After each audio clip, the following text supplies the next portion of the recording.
नमस्कार दोस्तों, मेरा नाम है सौरभ और स्वागत है आपका मगध एजुकेशन में। फिलहाल नेपाल में जो कुछ हुआ उससे तो आप वाकिफ ही होंगे, जिसको जेनजी रिवॉल्यूशन का नाम दिया गया, जिसके तहत जो यंग प्रोटेस्टर है उन्होंने यहाँ पे ओली सरकार को उखाड़ फेंका दोस्तों यहाँ पे। और इसके बाद नेपाल के अंदर काफ़ी ज़्यादा पॉलिटिकल इनस्टेबिलिटी देखने को मिल रहा है यहाँ पे, क्योंकि जो पार्लियामेंट बिल्डिंग है इसको एक तरीके से आके हवाले कर दिया गया। नेपाल का जो सुप्रीम कोर्ट है दोस्तों उसको आके हवाले कर दिया गया, और अलग अलग जो मिनिस्ट्री के रेसिडेंस है उनको भी एक तरीके से तो नाबूद कर दिया गया यहाँ पे। इसके बाद नेपाल के अंदर पब्लिक लॉ एंड ऑर्डर को मेंटेन करना, पॉलिटिकल स्टेबिलिटी को गेन करना और यहाँ से नेपाल को किस दिशा में लेकर जाया जाए दोस्तों यहाँ पे, इसको लेकर के सुशीला कार्की को नेपाल का पहला महिला इंटरिम प्राइम मिनिस्टर बना दिया गया दोस्तों। तो आज की इस वीडियो में हम यहाँ पे पहली बार जो यहाँ पे एक महिला को एक प्रधानमंत्री के रूप में या फिर नेपाल के हेड ऑफ द गवर्नमेंट के रूप में चूज किया गया है। आखिरकार इनका बैकग्राउंड कैसा है दोस्तों, आखिरकार इनका जो स्टांस है वो प्रो इंडिया है या फिर एंटी इंडिया है, और साथ में यहाँ पे इनका भारत के साथ रिलेशन क्या है,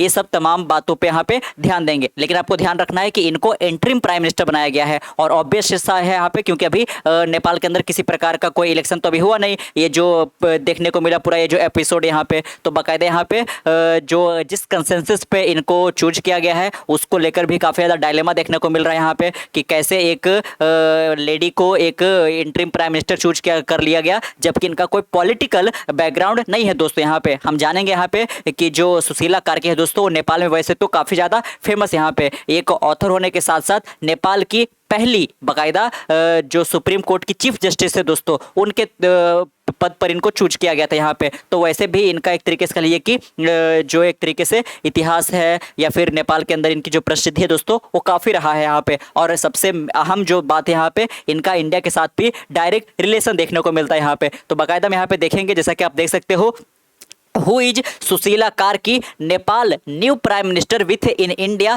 कनेक्शन। यहाँ पे इनका इंडिया कनेक्शन क्या है ये सभी देखने की कोशिश करेंगे। बकायदा देख सकते हो कि सुशीला कार्की जो है वर्तमान में 73 साल की हो रखी है यहाँ पे, और इनका कोई पॉलिटिकल बैकग्राउंड नहीं है। भले ही इनको एक तरीके से नेपाल की पहली चीफ जस्टिस के रूप में यहाँ पे चूज किया गया था दोस्तों यहाँ पे, और उस वक्त भी एक ये हिस्ट्री क्रिएट करी थी इन्होंने नेपाल के अंदर। Kathmandu is bracing for a new chapter in its tumultuous political history as former chief justice Sushila Karki was shown in toughest as India's prime minister. यहाँ पे तो देख सकते हो कि जो नेपाल का प्राइम मिनिस्टर के तौर पर इनको चूज किया गया है यहाँ पे, वो फॉर्मर चीफ जस्टिस यहाँ पे रह चुकी है। आखिरकार अब बात आता है कि किस कंसेंसस के तौर पर यहाँ पे क्या कुछ मीटिंग हुआ जिसके बाद इनको as a prime minister, interim prime minister के तौर पर चूज किया गया दोस्तों। तो आपको बता दें यहाँ पे सोर्सेस के हवाले से कि जो प्रेसिडेंट रामचंद्र पौडेल है, साथ में जो रिप्रेजेंटेटिव है नेपाल जेनजी प्रोटेस्ट मूवमेंट के, और साथ में यहाँ पे जो नेपाल आर्मी के चीफ है, इनके बीच में यहाँ पे मीटिंग हुआ दोस्तों। और नेपाल आर्मी के चीफ कौन है, तो जनरल अशोक राज सिग्दल यहाँ पे। तो इन सब के बीच में यहाँ पे एक मीटिंग रखा गया, और इसका जो डील फाइनलाइज किया गया वो यही निकल करके आया कि फिलहाल के लिए यहाँ पे केपी शर्मा ओली ने तो रेजिग्नेशन दे दिया है। तो इस बीच यहाँ पे इंटरिम प्राइम मिनिस्टर के तौर पर सुशीला कार्की को यहाँ पे अभी चूज किया जाएगा यहाँ पे। वैसे आप देखोगे तो यहाँ पे कि जो सुशीला कार्की है उनका पॉलिटिकल बैकग्राउंड या फिर किसी पॉलिटिकल पार्टी से तो बिलोंग नहीं करती है दोस्तों, लेकिन इनका जो टेन्योर है first women chief justice of Nepal के रूप में ये अपना सर्विस दे चुकी है यहाँ पे। कब से कब तक रही थी यहाँ पे, तो सुप्रीम कोर्ट का चीफ जस्टिस के रूप में 2016 के जुलाई से लेकर के 2017 के जून तक रही थी। और जब ये अपने कार्यकाल में अपना सर्विस को दे रही थी दोस्तों, उस बीच यहाँ पे इन्होंने कई सारे अहम लैंडमार्क यहाँ पे ये रिफॉर्म भी लेकर आने की कोशिश करी थी दोस्तों। यहाँ पे रूलिंग भी इन्होंने दिया था यहाँ पे। लेकिन वही होता है कि आप एक बार को पहले जब आप जज थे यहाँ पे, तो आप एक तरीके से कहिए कि जजमेंट दे रहे हो, और अब आप सरकार के अंदर आए हो, तो सरकार को चलाना और जजमेंट देना ये काफ़ी दो अलग अलग चीज़ें हैं दोस्तों यहाँ पे। तो इस पोजीशन में ये कितना ज़्यादा एक तरीके से कहिए कि मुखर हो पाती है, कैसे यहाँ से नेपाल को लेके जाती है दोस्तों, ये भी काफ़ी ज़्यादा इंटरेस्टिंग होगा। या फिर बहुत जल्द एक इलेक्शन कंडक्ट किया जाएगा यहाँ पे, और उसमें कौन चुनकर यहाँ पे आते हैं दोस्तों। लेकिन बाकायदा यहाँ पे जब ये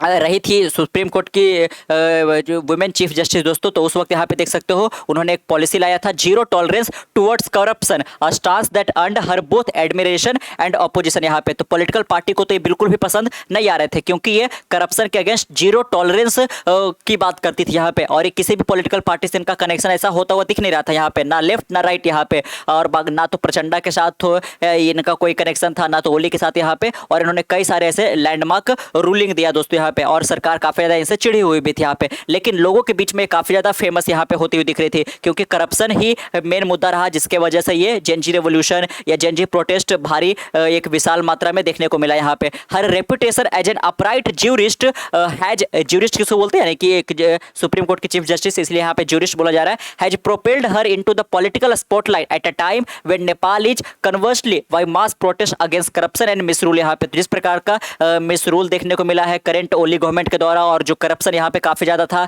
नेपो किड्स के द्वारा, यहाँ पे लग्जरी लाइफ स्टाइल को एक तरीके से मेंटेन किया जा रहा था, जबकि नेपाल की जनता जो है वो त्राहिमाम कर रही थी बेसिक राइट्स के लिए भी। यहाँ पे काफी जो यंगस्टर यहाँ पे लगभग 70 लाख के करीब जो नेपालीज है वो देश छोड़ करके अपना एक तरीके से डेली नीड को पूरा करने के लिए वो दूसरे देश चले गए यहाँ पे दोस्तों। और इस बीच आप जो करप्शन उजागर किया जा रहा था सोशल मीडिया के जरिए, उसको भी आप बैन कर देते हो, बिल्कुल फ्रीडम ऑफ एक्सप्रेशन को दबाने की कोशिश करोगे, तो इसमें आपको एक रेवोल्यूशन देखने को मिलेगा यहाँ पे। लेकिन इस बीच यहाँ पे एक ऐसी लेडी को लाया गया है जिनका कोई पॉलिटिकल कनेक्शन नहीं है दोस्तों यहाँ पे, है ना। और साथ में जो प्राइम मिनिस्टर नरेंद्र मोदी है उन्होंने भी इनको एक तरीके से कहिए कि कॉन्ग्रेचुलेट किया है, इंटरिम प्राइम मिनिस्टर के रूप में चूज किया गया, इसको लेकर के यहाँ पे आप सिमिलर सा सिचुएशन आप देख सकते हो दोस्तों। बांग्लादेश के अंदर भी हुआ कि जो शेख हसीना की सरकार है उनको उखाड़ फेंका गया, और उसके बीच यहाँ पे इंटरिम प्राइम मिनिस्टर के रूप में मोहम्मद यूनुस को एक तरीके से बनाया गया प्राइम मिनिस्टर यहाँ पे दोस्तों। तो ठीक उसी प्रकार का सिचुएशन जो है नेपाल के अंदर भी उभर रहा है, और बाकायदा मोहम्मद यूनुस का भी कोई पॉलिटिकल बैकग्राउंड ऐसा नहीं था,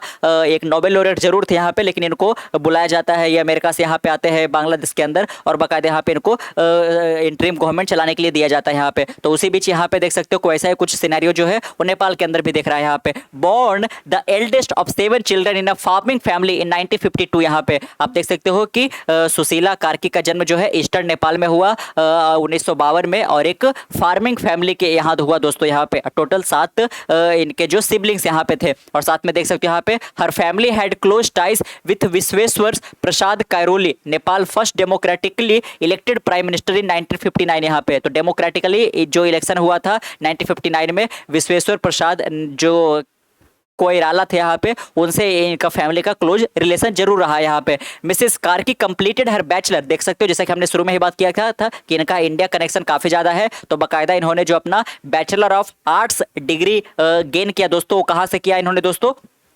तो महेंद्र मोरांग कैंपस है जो कि बीएचयू का ही एक कैंपस यहाँ पे 1972 में यहाँ पे, followed by a master in political science at Banaras Hindu University. तो देख सकते हो यहाँ पे अपना बैचलर और साथ में अपना मास्टर दोनों के दोनों इन्होंने इंडिया से किया। यहाँ पे महेंद्र मोरांग से इन्होंने अपना बैचलर किया, और बीएचयू यूनिवर्सिटी से इन्होंने अपना 1975 में मास्टर डिग्री कंप्लीट किया दोस्तों। 3 years later in 1978 she obtained her bachelor of law degree from Tribhuvan university in Kathmandu. देख सकते हो कि इनके पास दो बैचलर डिग्री है, एक बैचलर है आर्ट्स के अंदर और दूसरा जो है बाकायदा यहाँ पे इनका लॉ के अंदर दोस्तों। लेकिन जो दूसरा वाला लॉ डिग्री है उन्होंने त्रिभुवन यूनिवर्सिटी काठमांडू से गेन किया यहाँ पे। She briefly worked as an assistant teacher at Mahendra multiple campus since Dharan 1985 में। तो इन्होंने देख सकते हो कि इनका जो एक तरीके से करियर है, कभी टीचर के रूप में, तो कभी ऑथर के रूप में, तो कभी चीफ जस्टिस के रूप में, और तो यहाँ पे इनको सरकार को हेड करने के लिए दिया गया है यहाँ पे। तो देख सकते हो कि इन्होंने जो धरान के अंदर मल्टीपल कैंपस है महेंद्र के, उनमें इन्होंने एक असिस्टेंट टीचर के रूप में भी अपना कार्यभार निभाला यहाँ पे।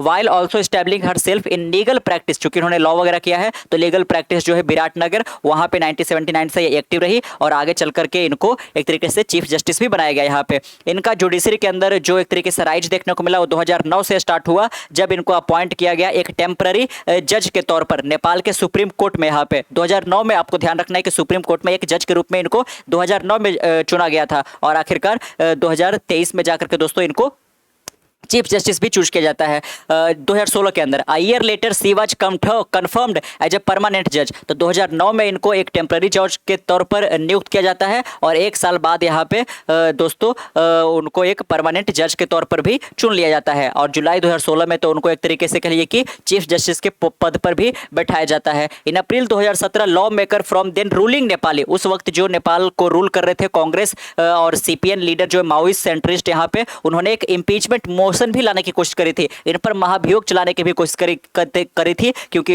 इनका जो रिफॉर्म आ रहा था करप्शन को लेकर के, उनसे सरकार काफी ज्यादा चिढ़ी हुई थी दोस्तों यहाँ पे। और नेपाल में इस बार भी जो हुआ देखने को, ऐसा नहीं कि जो रूलिंग गवर्नमेंट के अगेंस्ट गुस्सा था, बल्कि साथ में जो अपोजिशन पार्टी है या फिर पास्ट में फॉर्मर प्राइम मिनिस्टर के अगेंस्ट भी गुस्सा देखने को मिला था। तो उस वक्त जो मायूष सेंटर के जो लीडर थे यहाँ पे नेपाली कांग्रेस के दोस्तों, उन्होंने यहाँ पे इनके अगेंस्ट इम्पीचमेंट मोशन लगाने की भी कोशिश करी थी यहाँ पे, लेकिन आगे चलकर इस मोशन को विड्रॉ कर दिया गया था और इन्होंने अपना पूरा जो टेन्योर है उसको कंप्लीट किया था यहाँ पे। और साथ में यहाँ पे देख सकते हो, Public protest erupted in defense of judicial independence and Nepal Supreme Court itself intervened halting further proceeding। तो इन्होंने कई सारे लैंडमार्क कनेक्शन यहाँ पे दिए हैं दोस्तों। और जैसा कि हमने जाना कि इंडिया कनेक्शन के रूप में, क्योंकि ये वाराणसी में जो BHU स्थित है वहाँ से इन्होंने अपना बैचलर डिग्री, मास्टर डिग्री ये सभी कंप्लीट किया है दोस्तों। और बाकायदा इनके जो हस्बैंड है दोस्तों दुर्गा प्रसाद सुवेदी, इनसे भी इन्होंने कहाँ पे मुलाकात करी, तो इसी BHU यूनिवर्सिटी से मुलाकात हुआ था यहाँ पे।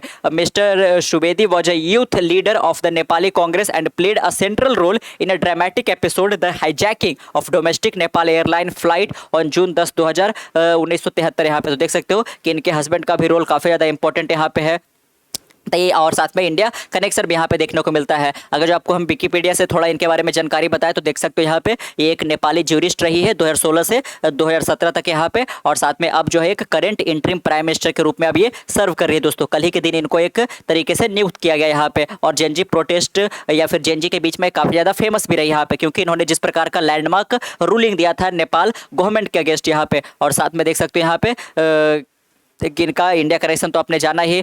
Karki was born 7 June 1952 to Chhetri family from Shankarpur Sarlahi district kingdom of Nepal. उस वक्त यहाँ पे क्योंकि 2008 में ही किंगडम को एबॉलिश किया गया और एक डेमोक्रेटिक रिपब्लिक कंट्री के रूप में नेपाल उभर कर आया दोस्तों यहाँ पे। तो ये जो है किंगडम ऑफ नेपाल में इनका जन्म हुआ था और ये बाकायदा यहाँ पे अपने 7 भाई बहनों में सबसे एल्डेस्ट थी दोस्तों यहाँ पे। इन्होंने त्रिभुवन यूनिवर्सिटी को भी अटेंड किया है, जहाँ पे इन्होंने आपने जाना कि बैचलर ऑफ लॉ जो है वहाँ से उन्होंने अपना डिग्री हासिल किया। महेंद्र मोरांग कॉलेज भी अटेंड करी, वाराणसी हिंदू यूनिवर्सिटी भी। और साथ में यहाँ पे जैसे ही इनको नियुक्त किया गया दोस्तों, इन्होंने प्राइम मिनिस्टर को लेकर के भी यहाँ पे काफ़ी कुछ कहा यहाँ पे कि प्राइम मिनिस्टर हमेशा से ही नेपाल के करीबी रहे दोस्तों, या फिर नेपाल के साथ हमेशा रिलेशन अच्छा था। और बाकायदा जो KP शर्मा ओली है, जिनको एक तरीके से जेनजी प्रोटेस्टर ने बख्श दिया दोस्तों यहाँ पे। अदरवाइज अगर जो हेलीकॉप्टर से नहीं भागे होते तो इनकी जान भी चली जाती, लेकिन इसके बावजूद भी अभी ये फिलहाल मिलिट्री के संरक्षण में है, लेकिन इसके बावजूद भी इनका जो स्टेटमेंट है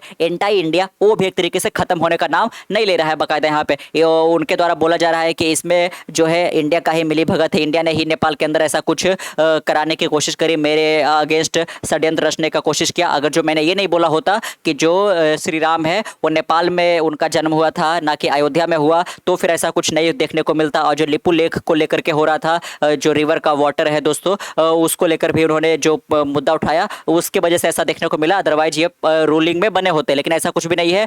ये बिल्कुल एक तरीके से करप्शन पे करप्शन देखने को मिल रहा था, तभी यहाँ पे जो जेनजी है वो एक तरीके से गुस्से में आकर के तक यहाँ पे ऐसा किया इन्होंने दोस्तों। तो आपने जाना सुशीला कार्की के बारे में यहाँ पे कि जो एक तरीके से सुप्रीम कोर्ट की चीफ जस्टिस रह चुकी है, जिनका इंडिया के साथ काफ़ी अच्छा कनेक्शन है, और साथ में इनका जो भी स्टेटमेंट है, स्टांस है, वो प्रो इंडिया ज़्यादा देखने को मिलता है दोस्तों यहाँ पे। लेकिन हाल के दिनों में हमने देखा था कि KP शर्मा ओली के एक तरीके से शासनकाल में जो नेपाल है वो बहुत ज़्यादा भारत से दूर होकर के चाइना के गोदी में बैठता हुआ नजर आ रहा था। यहाँ पे इनका जो भी स्टेटमेंट निकल कर रहा था वो चाइना के प्रो में जाता हुआ दिख रहा था दोस्तों। लेकिन इनको बनाया जाना यहाँ पे, लेकिन देखना होगा कि कितने टाइम तक ये बनी रहती है, या फिर इलेक्शन में भी फिर से इनको चूज किया जाता है यहाँ पे, ये काफ़ी दिलचस्प होगा। लेकिन अगर जो ये नेपाल की प्राइम मिनिस्टर बनी रहती है दोस्तों, तो ये इंडिया के लिए काफ़ी ज़्यादा फायदेमंद होने वाला है यहाँ पे। और फिलहाल में जिस प्रकार से बॉर्डर रीजन में भी काफ़ी ज़्यादा क्लैशेस देखने को मिला था यहाँ पे इंडिया नेपाल के बॉर्डर पर यहाँ पे दोस्तों, तो वो सब भी काफ़ी ज़्यादा एक तरीके से सुरक्षित हो पाएगा, ऐसा आशा करते हैं यहाँ पे। तो कैसा लगा आपको आज का वीडियो, नीचे कमेंट बॉक्स में जरूर बताइएगा।